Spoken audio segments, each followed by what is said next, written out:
Good evening. Tonight, as a topic, I thought we're going to talk about whether or not Hitler or the Nazi Party, Nazi members actually belonged to the Order of the Black Eagle. And the reason why I'm bringing this up is because on YouTube, sometimes when you do a search on the Order of the Black Eagle, you will be referred to videos which show Nazi party members, Nazi members, and Hitler. And to demystify this here from the get-go, the answer is no.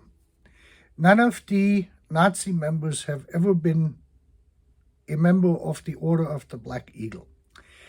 And they have, as they did with the swastika, used some of the symbols we have and some of the slogans, and I will get to that in a minute.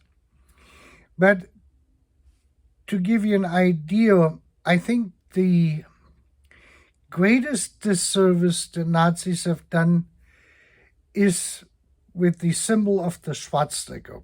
And of course, that has nothing to do with the Order of the Black Eagle, but it affects a lot of religions in Asia, because Buddhism, Hinduism, and those things, they have used the swastika for thousands of years, literally. And it is a symbol of prosperity, good luck, and well-being. It combines all three of them. And you will find in almost every religious-related thing, even in the, Catholic Church, the swastika being used. It was a symbol throughout times of history as primarily a sign of well-being. And the Nazis turned this into a situation now where they used it for 20 years, but 80 years later, as soon as you see a swastika somewhere on this planet, you cannot help to think about the Nazi Party first, before we actually think about it, of what this swastika actually represented. So, and Buddhism and Hinduism, of course, have nothing to do with the Nazi Party. And I guess this is going to take some rehabilitation and education for people to understand which organizations used to use the swastika, and that the Nazis was a exception in this, and that it had a completely different meaning. And people probably ought to be educated on this, the broader public.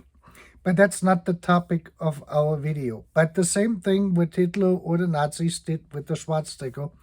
They did with certain symbols of our order, the Black Eagle, as well. And there's one distinct difference where you can see this, and then I will explain this to you why. The order star is here. I'm going to try to get this good in there so it zooms. You can read it, sum suique, which is Latin, and you can see that the eagle on the star is looking over his right shoulder. And the Nazis turned that around, and whenever you have a Nazi Black Eagle, he will be looking over his left shoulder. This is how you can separate this. I'm going to start with the eagle first, because that is the more important sign of it, and the explanation why one is looking to the right and one is looking to the left. Prussia had the Black Eagle as a state symbol since 1600 something, 1700, early on. It has been with us for a long time, and the order didn't come into existence until 1701, and it was made then an order of the Black Eagle. But the eagle has been looking over the right hand, or over his right hand or right side shoulder, with us for a long time. That eagle has been adopted as a state symbol in the imperial, Germany from 1871 on until 1918.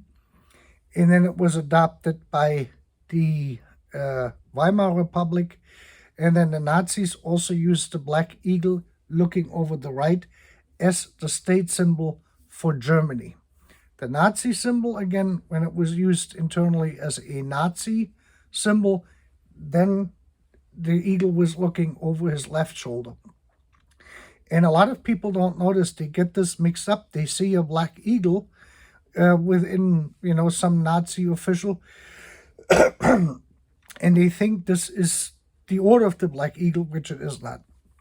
So, and then the Federal Republic of Germany adopted the black eagle then again, looking over his right-hand side, as the standard for the Federal Republic of Germany. Unrelated to the Order of the Black Eagle. That was just happened to be that when Frederick proclaimed the Prussian kingdom, and he crowned himself as the King of Prussia in 1701, that was his founding order. But like I said before, the order was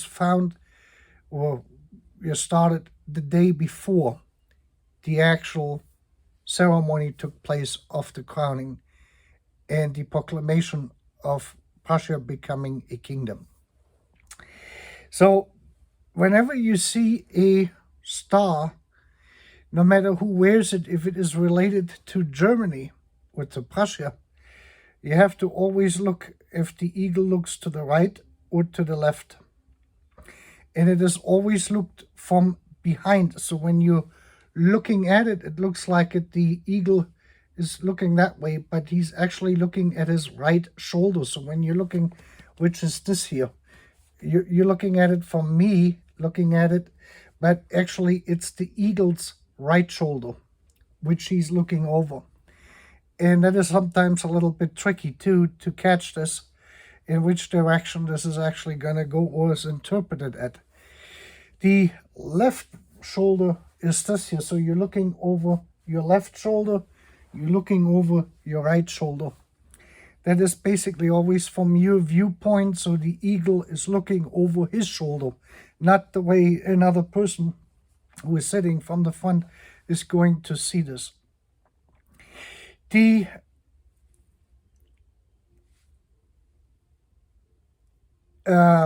military police of the Wehrmacht at the time, the Feldjäger or Feldgendarmen, they used a chain similar to a order chain, but it really wasn't. They had no inscription in there whatsoever what related to the Order of the Black Eagle. The military police today of the Bundeswehr, they're using the slogan Suum Suique as a police force. And that is something new too, which we never had, because the Order of the Black Eagle was never a military police or a state police. It never had that purpose. And we will get to this when we get into the preamble of the order, when I'm going to do that video about this whole thing. So right now, the Bundeswehr, or their military police, uses the Suum Suique, and the eagle as their symbol is not quite clear to me, because it really does not refer to any of this, what the Order of the Black Eagle actually is, was, or ever stood for, because it's not a police order. And it has nothing to do with the protection of the state or any of this stuff. So that is not quite clear, and I'm not too happy about it, but that's a decision they made in the 1950s when the Bundeswehr was restarted, or they started the Bundeswehr in West Germany. Now to the slogan of the order, Suum Suique. My third great-grandfather, Friedrich Heinrich Albrecht, he had the order star in gold. This here is massive silver. I think this is 666, so it is not fully pure, so it has some hardness to it, because 999 silver is pretty soft. So this is probably 666, what I would assume, but it is pretty heavy. It has quite some weight to it. And he had them gold plated, and he had the order chain around it, and he had made the entire staircase railing with the, stands or whatever you call them, to the upper floors made out of gold with our symbol in it. That's how important the order was to him. And in our understanding, and the way it is defined in the preamble and in the statutes of the order, suum suique refers basically that it is a reward system. That means you do something and you get rewarded, like normal life actually happens. So you don't get anything for free. There's basically no free ride for anyone. So you had to do something in order to get the recognition.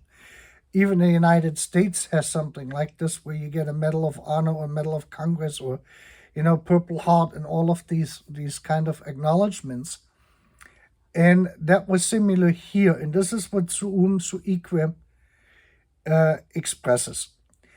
And what we also meant by this is a freedom as a person.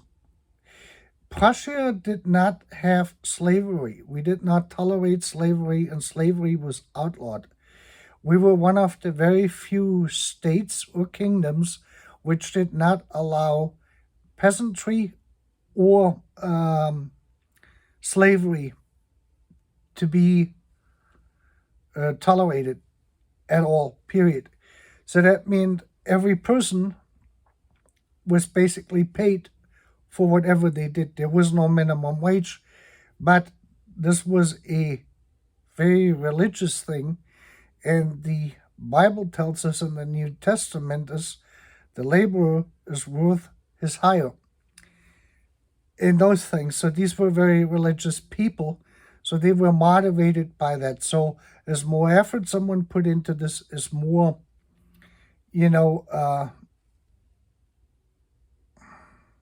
interest someone showed in not just for the state, but society in general, what we would call somewhat, which would be a good fellow, a good person, what we would consider that. Those were the people who were supposed to be rewarded.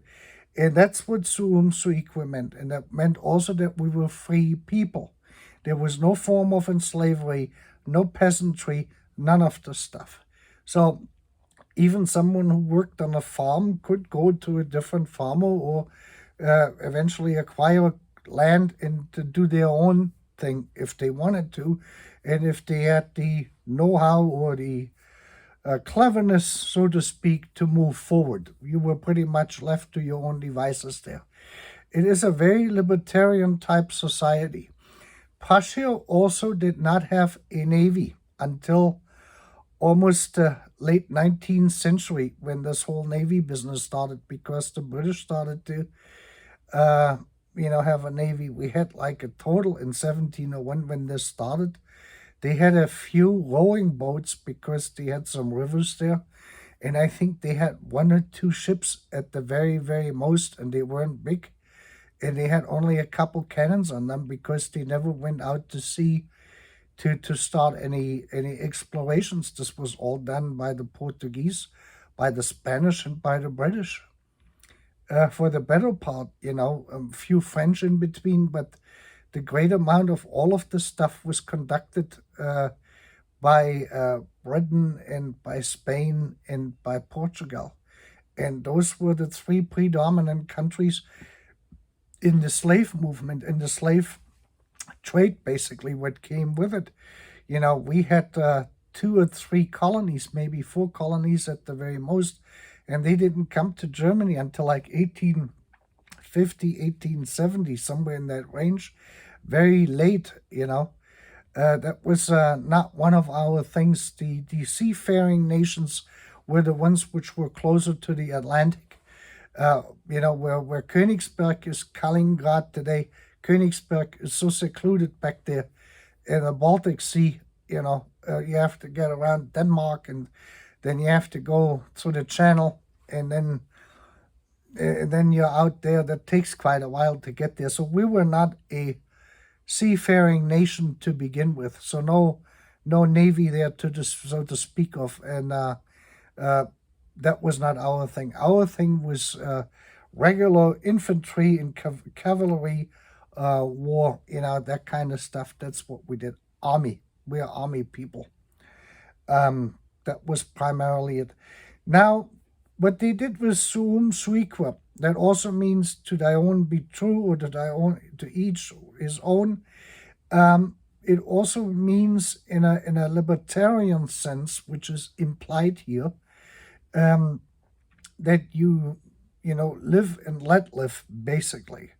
So you don't judge other people of what they're doing versus what you do. So stick your nose in your own business and let other people do what they needed to do. It was felt, Prussia is a remote part of our world, so to speak. It was predominantly agricultural and trade, in terms of jewelry and craftsmen. There were quite a few of those in and around Königsberg.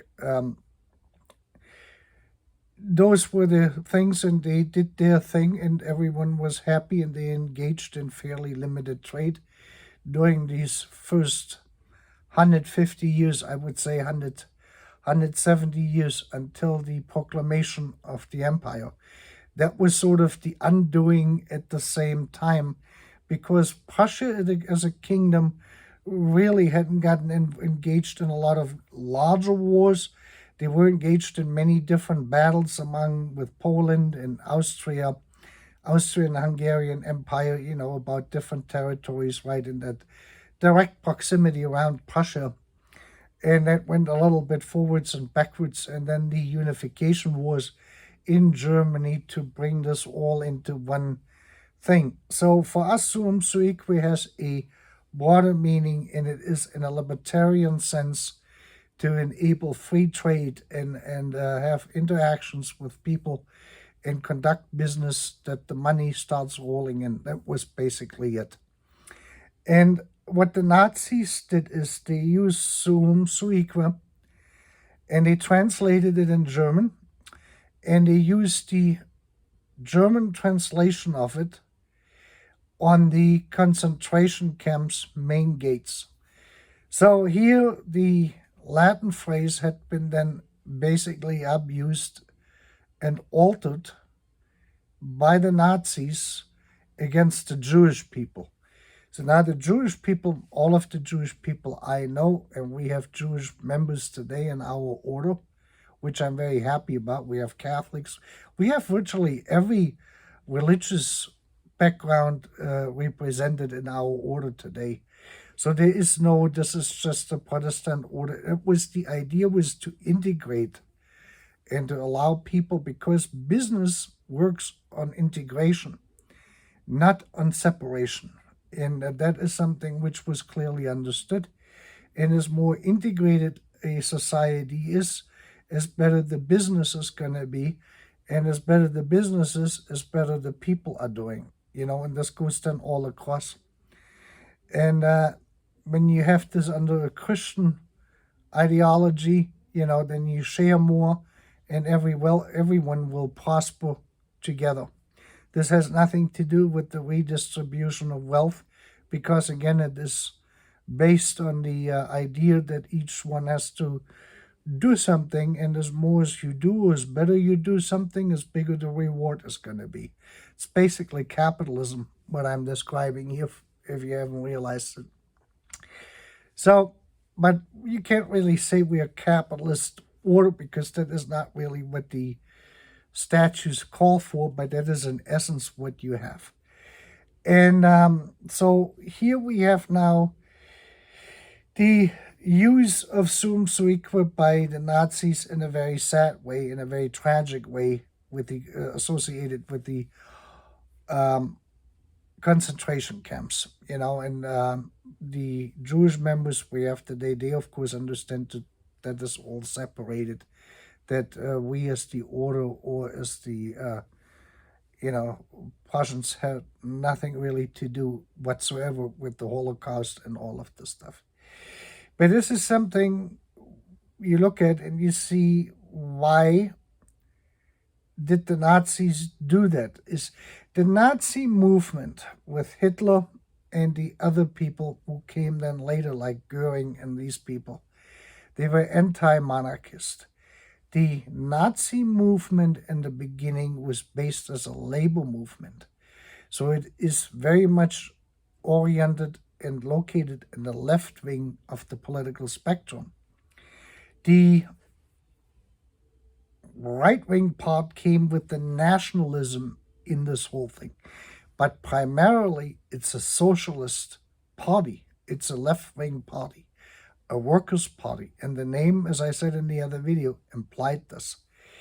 So when the main line of the House Hohenzollern, with one of their princes, started to get closer to Hitler, the underlying thought they had, and this is how poorly they understood Hitler and this whole outfit there with the Nazis, was they thought, because they were nationalists, that they might be getting the Emperor Wilhelm II, who was now living in Holland, in Doorn in Holland, back into power. And of course, looking at this, they had been, within the family, we have warned the main line that they were just going to take, the Nazis are going to take advantage of them, because it was to us clear, to my great-grandfather and his brother, that they were more or less just trying to use them. Even though my great-granduncle was involved with the operation, or with the Operation Consul, like I said before, is the Operation Consul was not part of the Nazi movement. And they later on, there were only one or two people from the Operation Consul which actually went into the Nazi party system and rose in their ranks to a certain extent. The great majority of the members of the Organization Consul were not affiliated with the Nazi party. They were just that socialist element was just too much, which most of those guys could not stomach. They just couldn't. The nationalism was there too, but that the fact that this was a socialist party basically prohibited any type of activity in there. This is what's one thing that a lot of people don't understand. So anyway, we had one of our members of the main line become a party member in there. I forgot now his name too. I will put his name in the description of the video. And so he was kind of getting the crown prince trying to support Hitler.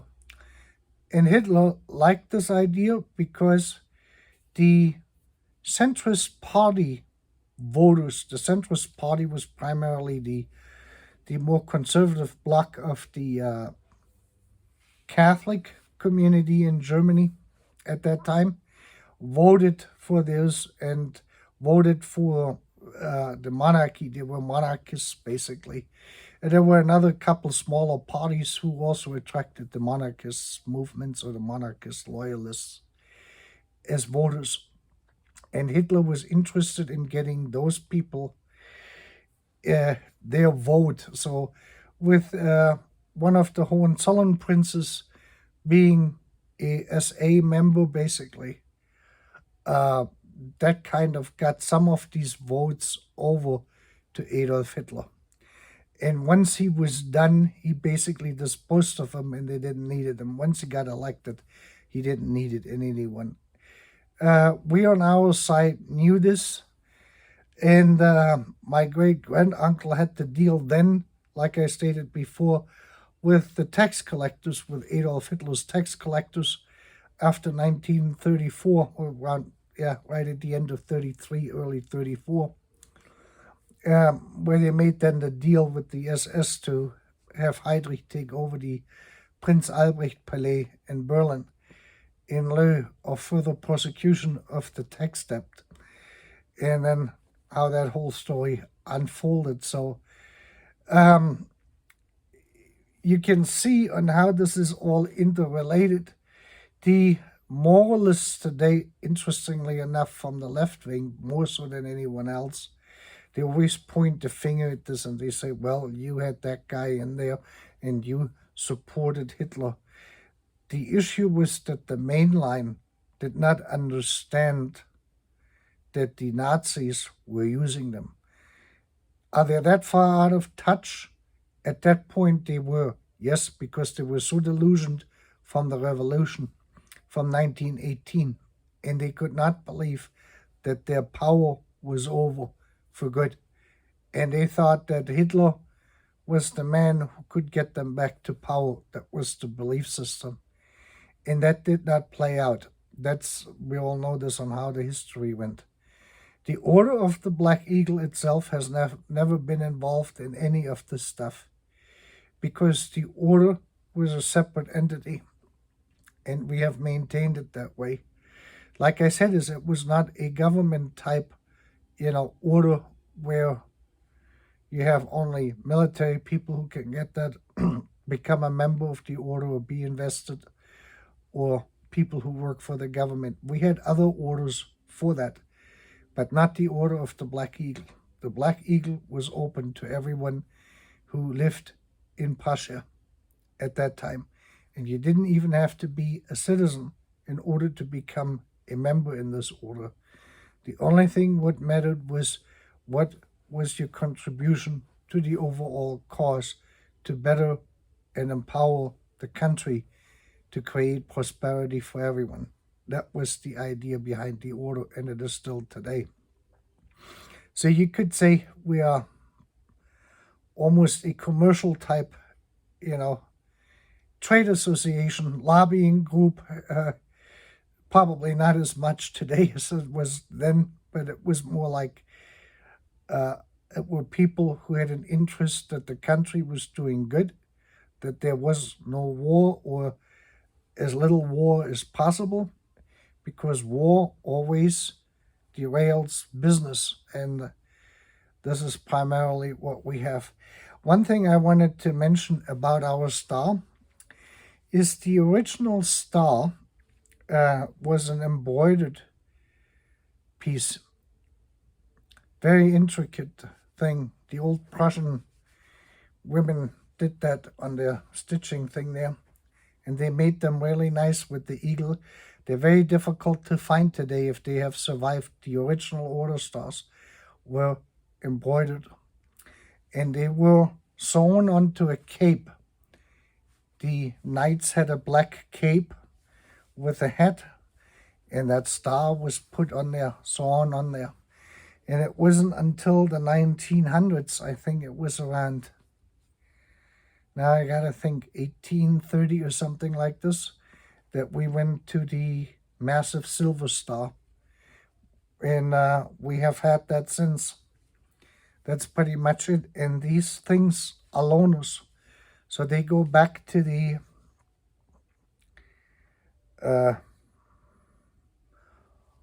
order when you pass on, when you pass away. Those, the chain, the star, they have to be returned. So that's why they're usually not in circulation to be purchased at auction. If they are, then there was something happened to them and they were not returned to the order itself. Usually it is the order secretary who takes these insignias back when a knight of the order actually passes away. But I hope that explains this a little bit on how to separate this. Yeah, I would say, I think as a last word, Hitler was an anti-monarchist. So was Goebbels, Goering, and the other guys they had in there.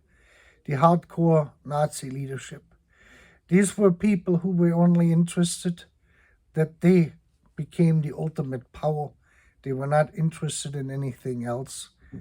Hitler, grown up in the Hungarian or Austrian-Hungarian Empire under the Emperor Franz Joseph, was not a big fan of the monarchy, and he blamed it, for their poverty or whatever he had experienced as a child and as a young man.